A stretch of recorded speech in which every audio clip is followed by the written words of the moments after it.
Welcome back, everyone, to the Midnight Hour. It's me, DP Grizzly, my best bud, Bob, over there. This is where we break down the latest TV, sports, music, movies, entertainment. And today we're talking about episode 3 of Severance, season 2. If you've been following along, we've been watching Severance since it came out. We're pretty excited about this latest season. And we kind of want to break down what happened on this last episode. So we'll be diving into it. If you haven't watched it yet, be warned. There will be spoilers and wild-ass predictions. That's just what we do. But before we get into the episode, let's do a quick recap of where we left off in episode 2. So, Bob, tell me about episode 2. What do you recall? What were our predictions last episode? Helly being an infiltrant to the whole Lumen Industries, trying to figure out what's going on with Mark S. and the gang, what they know, what they don't know. That ice sounds delicious. So, last episode left us with some big reveals and some even bigger questions. Helly's outie seems to be making moves on the outside. Irving's dreams, we'll talk about that a little bit more in episode 3, but his dreams and memories are becoming more vivid. Mark struggling to keep his work and personal life separate. We saw that awkward encounter between he and Helly, and we know what Mark on the outside is dealing with, even amongst his own family. But even beyond, those personal situations and staging or whatever, we have Lumen. Lumen, the character, is being more revealed, I would say, in this season. While season 1 focused more on the mystery and the oddity of the entire situation, season 2 is appearing to be Lumen demasked, right? And that's kind of the way I'm seeing it. And of course, we had that cryptic message between Milchik and Mrs. Kobo. But let's not forget about Dylan's increasing paranoia about what's going on with his son, or his kids, and his family. Season 3 answered a lot of that. I know with regard to my predictions, Miss Kobo getting a promotion and working on the inside, Helly's outie being her innie, Mark's work in the office is actually erasing the last remnants of Gemma's memories and attachment to her previous life. I believe she did die and that they reanimated her corpse, and that's the big secret technology that Lumen is keeping secret. So those were our predictions and kind of what we discussed so far between episode 1 and episode 2. Let's talk about episode 3. Like a fucking sledgehammer, Milchik just putting that big black helmet on a shelf. And it's a pretty big black helmet, I will say that. But I think he's also realizing that Lumen's racist, right? Because he gets that picture from the board, from Natalie and the board, who also got the same kind of paintings, and it was a depiction of what I believe was supposed to be Kier, right? Kier Egan, but it was with blue eyes and black skin. It was blackface, total blackface. She presented him that mysterious present to recognize his commitment to the company. And can we just briefly talk about Natalie's character, right? She always has this really nice, kind, bubbly personality, but She's gorgeous. She's gorgeous though. So when she's saying that she's conversing with the board, it's readily apparent, from an outside perspective, that she's not talking to anyone, right? And that's the reality when you're filming these things, but that comes across through the screen to convey the odd interaction between Milchik never actually speaking with the board, and it's always somebody communicating with the board through Natalie. She mentions that, she had previously received the same gift, and it's just a bunch of paintings, a bunch of depictions of Milchik in the image of Kier, or in the eyes of Kier, except for all the eyes were blue. It was odd. The paintings kind of look like John Cheadle, if you ask Don Cheadle. A little bit. But it makes you wonder too. Natalie's eyes are blue, so maybe she was like Milchik, unsevered before, and after she got the paintings, it was the next step of the employment. Maybe, I don't know. You think so? It's possible. Her eyes are blue, and they had that weird look down of you would have to be a certain race, two black people, to give that look to each other of what the fuck is this really going on right now? For me, there's a lot of pain in that look. It was the first instance of Milchik looking human, right, and not just a good old soldier. Almost these motherfuckers, no, they didn't, It was just that weird, odd human aspect, and it makes me wonder: will Milchik turn coat and start working with the gang, with the crew? See, that was my next theory. I'm thinking it's going to be him and Cobell that team up. Because Cobell even said to Helena when they met up in the parking lot, or not the parking lot, but the previous episode, episode 2, that Milchik wasn't cut for the job. He's not the right man for the job. Maybe she means that he's too human for the job. She also Who knows? restated like that same kind of sentiment and confidence and towards the end of the episode with and her confrontation with Helena on the outside. But let's not jump too far ahead. Okay, Milchek has been a good little soldier even through season 1, keeping track of things. He hasn't always been successful with the tasks, the task responsibility of keeping track of them and not letting them interfere. But however, like I think the first slight against him was sending him back out to everyone's house and kind of groveling at their feet to get them to come back to work with the little fruit basket, right? And he's never ever a real human with regard to like his dialogue or communication. It's always a mask. He's always smiling. He's always calm. He's always Robotic. like, yeah, Mark. Yeah. Yeah, Bob. Why don't you just relax here? We can get you some. We got new rewards here. Did you look into that vending machine? We We got got new the cheese platters on the side. we got the pencil erasers in the shape of sports balls now. You know, so I do agree with you. I think there's a chance that Milchik will be working with the gang in this season. And that maybe not this season, but season 3 for sure. I think it's going to take a little more time for them to really unravel Cobell and Milchik. So the fact that Mark's Audi is starting to piece things together, it kind of changes the game with regard to the narrative of the show. And I've complained in the previous 2 episodes about the pacing and how the story hasn't been developed much or hasn't been moving forward enough. And I think that all changed with episode 3. And that was one of my big requirements in our last review. It's like, I need the story to start moving forward. And we're finally getting there in episode 3. Mark's doing anything he can. He's timing himself. He's like trying to burn UV light messages into his retinas to pass on messages to Mark.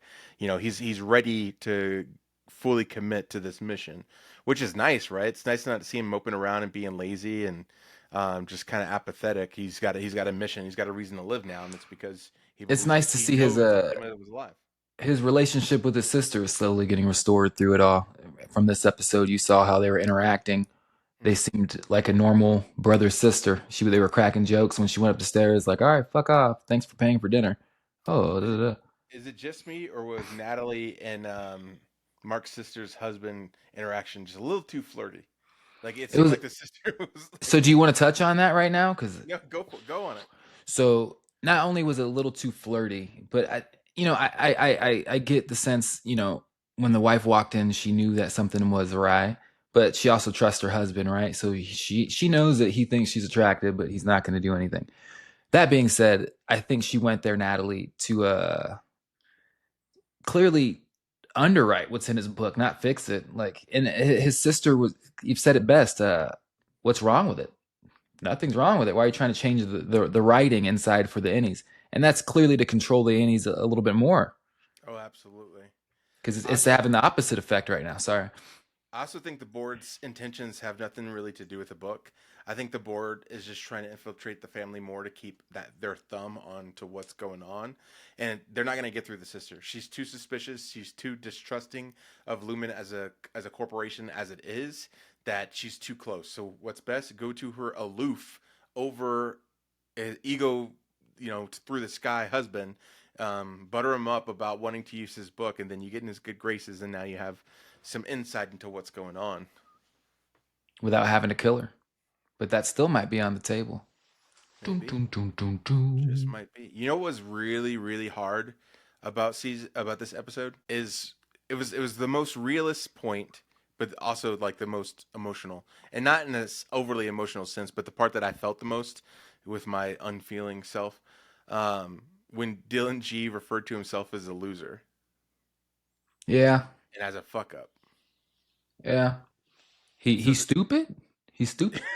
The way he said it, he's stupid. He dumb. Almost like somebody with Asperger's, right? He just no filter, just calling it how he sees it with his limited focus. That whole interaction was weird. And notice like the new child manager. Let's recall what her name is. Miss Huang. Miss Huang, whatever. Once everyone goes off on their little alternate missions, right? Dylan stays. He says, I'm going to work because he already had that previous conversation with Milchik about the family visiting center. And sure shit, as soon as everyone disappears, he's like, no, I'm just going to work on here a little bit more. He gets taken back there and gets to visit with his actual Audi wife. That whole dynamic, that whole sequence was awesome, in my opinion. I don't know what's up with their marriage from that scene, and then when he flash forward to the scene where he's on it's a Audi Dylan, and he's on his living room couch with the kids, and she's leaving for work. She looks like a policewoman, maybe. Yeah, like a cop or a security guard. But it didn't seem like they had a strenuous marriage. It didn't seem like. Oh, is that what you saw? I did. I saw quite the opposite. It looked like someone who was taking care of everything and try to keep things balanced. He's coming back home from work. She's going to work, and she asked him about the cookies, and then had to give him the instructions. And again, the only job he's been able to keep is this one at Lumen, where he's not actually the person that's doing the work. Yeah, I thought it just confirmed Dylan G's statements and or his initial reading on what their relationship was like. So I think you saw something completely different than I did. that's sad. If that's the case, that's really sad because she seems like a good woman. We'll see. Does she work for the police department? Does she work for security at Lumen? Is she going to play a bigger role in this season, or is this just a little side thing to give us a peek into Dylan's life? I don't know. Maybe it has something to do with how they conceived. Maybe Lumen had a hand in that. I don't know. Maybe she'll end up befriending Mark, who looks like by the end of the episode is becoming uh, sewn together. You know, his Audi and Innie, Yeah, and maybe her role in law enforcement or in security is going to play a pivotal role in how this story ends in season 2. But I find it interesting, and it could just be me. But Miss Huang and Milchik, although different races, different ages, I think they purposely selected her to favor Milchik. If you look at her face, she definitely favors him in the face, and then even like the way they act is very off-putting. I think they did that on purpose, subconscious. It's part the of the severance. acting, I can agree with, right? Like they're supposed to give that cold, unemotional response to everybody, so they have no idea what's going on. But I don't think there's any resemblance at all. Oh, that could be his daughter easily. He's a single dad. Only way he can keep a job is if he brings his kid to work. I'm just loving that he's starting to see what this Why place. why every dad got to be? Why every black dad got to be a single father, Bob? He could have been in the Air Force, a GI. But I'm loving how he's starting to see it for what it is, and the plot thickens. It's answering a lot of questions that we wanted from season 1 so far, and that's getting me rock hard. I'm very aroused by that. I'm not gonna lie to you. I like it. Let's see. What do you think about that last conversation between Miss Coble and Helena? I You think think Helena Helen, was trying to kill her? Was trying to? ab- absolutely, she's about to offer, and I think Cobell's too smart for that shit. Like you said earlier, when Natalie's on the phone with the board, she's not really on the phone with the board, and all of a sudden Helena's on the phone with Natalie, getting on the phone with the board, fucking midnight, trying to lead her into a building with a Russian. Please, miss me with that. Cobell's too smart. She's onto their game, and Helena's scared of her, and I think that's starting to be shown more and more throughout the series as well. I'm really curious as to where Cobell was going before she decided to return to Lumen. See, that gave me a whole WandaVision feel to it, because like even in the end sequence when Mark's going through all the outfit changes, and I get it, but like she couldn't leave the city. Like, she's stuck in the bubble. So I really want to know what Lumen is. Like, do they own this entire city? Do they own this entire state? And the only way to get out is to literally drive out of it. I don't know. Mystery on mystery on mystery. Stacks on stacks on stacks. Ben Stiller, damn it. I really did. You briefly mentioned that closing sequence with Mark on the table as he's being sewn together. I really enjoyed how they visualized that, not just in with the flashes of him in the different clothes through different moments, but even on the electronic meters and showing the different lines and how they're struggling to come into sequence. I think they did a really good job. The sand on the table, obviously, those are all like independent means of measurement. Like the sand on the table has to do with audio waves and how different waves can be represented in a physical pattern with those sand tables.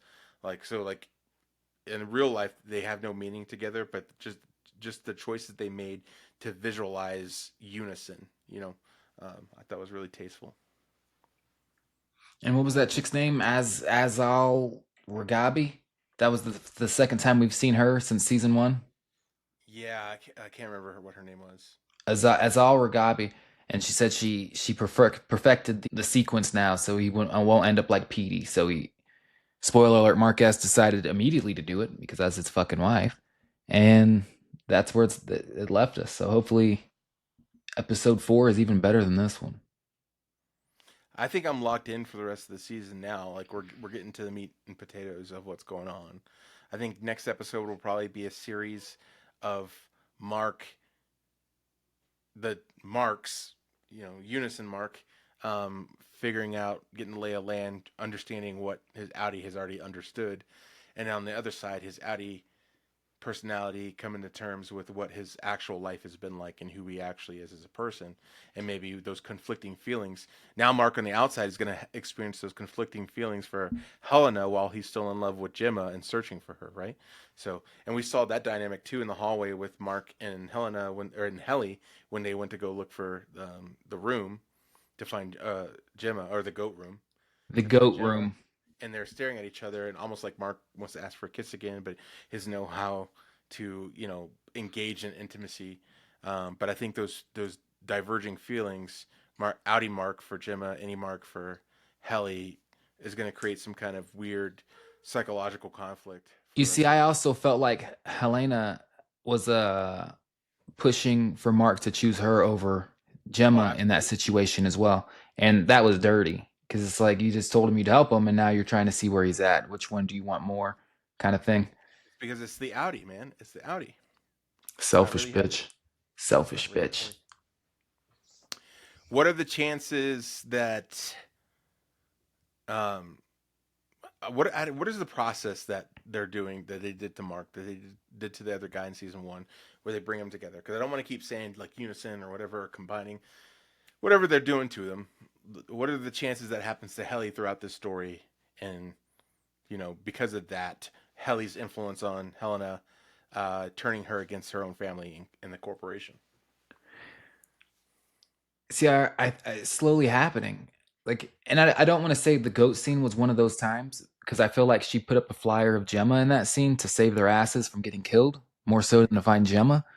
But I think it's slowly happening. It started with the last episode when she's looking at the camera and seeing Mark and being envious, like we talked about, of their relationship.